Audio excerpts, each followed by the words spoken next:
Hello പ്രിയ സുഹൃത്തുക്കളെ, ഇന്നത്തെ ഒരു പുതിയ വീഡിയോയിലേക്ക് എല്ലാവർക്കും ഹാർദമായ സ്വാഗതം. ഫെബ്രുവരി 14 വാലന്റൈൻസ് ഡേ. അപ്പോൾ ഇന്ന് നമ്മൾ ഉണ്ടാക്കാൻ പോകുന്നത് ഒരു വാലന്റൈൻസ് ഡേ ക്രാഫ്റ്റാണ് കേട്ടോ. എന്നിലെ പ്രണയത്തിൻ്റെ ഒരു നിർവചനം.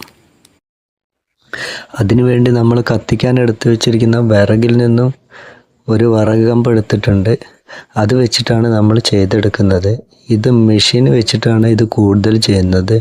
അതുകൊണ്ട് ദയവായി ചെറിയ കുട്ടികൾ ആരെങ്കിലും വീഡിയോ കാണുന്നുണ്ടെങ്കിൽ ഇതുപോലെ ചെയ്യാതിരിക്കുക.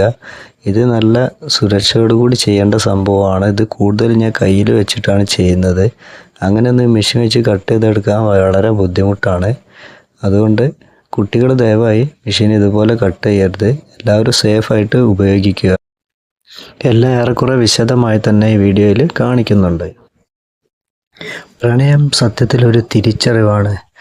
നമ്മുടെ ഹൃദയത്തിൻ്റെ താളം മറ്റൊരു ഹൃദയത്തിൽ ചേർന്ന് അലിഞ്ഞിരിക്കുന്നു എന്ന് ഒരു തിരിച്ചറിവ്.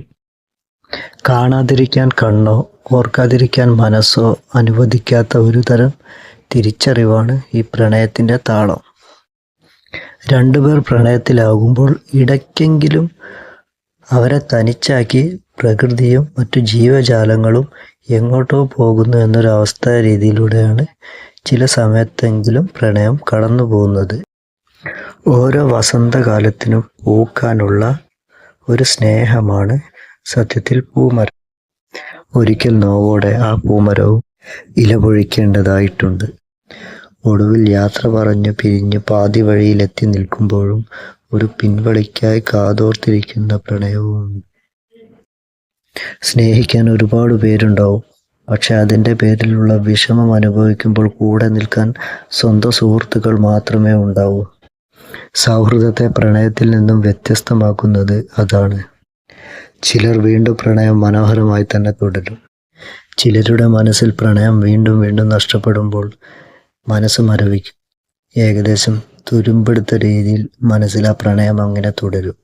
എൻ്റെ പ്രണയം ഏകദേശം ഇതേ രീതിയിലാണ്. അതുകൊണ്ടാണ് ഞാൻ ഈ വാലന്റൈൻസ് ഡേക്ക് ചെയ്യാനായിട്ട് ഏകദേശം തുരുമ്പെടുത്ത രീതിയിലുള്ള ഈ ക്രാഫ്റ്റ് തന്നെ തിരഞ്ഞെടുത്തിരിക്കുന്നത്. പ്രത്യേകിച്ച് ഒരു കാരണവുമില്ലാതെ അകന്നുപോയ പ്രണയങ്ങളുണ്ടാവും. അത് പിന്നീട് കാലങ്ങൾ കഴിഞ്ഞ് തിരികെ എത്തുമ്പോഴാണ് ഒരുപക്ഷെ നമ്മൾ നമ്മളെ തന്നെ മനസ്സിലാക്കുന്നത്. ഇപ്പോൾ എൻ്റെ പ്രണയം ഞാൻ ചെയ്യുന്ന വർക്കിനോടാണ്. Art, craft. ഇപ്പോൾ അതിനൊരു അടങ്ങാത്ത ആവേശമാണ് എനിക്ക്. ഇപ്പോൾ ആ രീതിയിലാണ് കാര്യങ്ങൾ മുന്നോട്ട് പോകുന്നത്. ചിലരിൽ പ്രണയം തോരാമഴയായി തിമിർത്തു പെയ്യും. ചിലരിലാവട്ടെ നീറുന്ന കനലായി നെഞ്ചിലെരിയും. പ്രണയിക്കുന്നവർക്കും പ്രണയം ഒരു നൊമ്പരമായി മനസ്സിൽ സൂക്ഷിക്കുന്നവർ, പ്രണയിച്ചു കൊതി തീരാത്ത മനസ്സുകൾക്കും എൻ്റെ സുഹൃത്തുക്കൾക്കും എല്ലാവർക്കും എൻ്റെ പ്രണയദിനാശംസകൾ. അങ്ങനെ നമ്മുടെ ഇന്നത്തെ ക്രാഫ്റ്റ് ഇവിടെ പൂർത്തിയായിട്ടുണ്ട്. നമ്മൾ മരത്തിൽ ചെയ്തതിന് ശേഷം ബ്ലാക്ക് ആക്രിലിക് പെയിൻറ്റ്, പിന്നെ ഗോൾഡൻ, കോപ്പർ, മെറ്റാലിക് പെയിൻറ്റ് എന്നിവ വെച്ചിട്ടാണ് ഇത് ചെയ്തെടുക്കുന്നത്. ഒടുവിൽ ക്ലിയർ പോളിഷും ചെയ്തെടുത്തിട്ടുണ്ട്.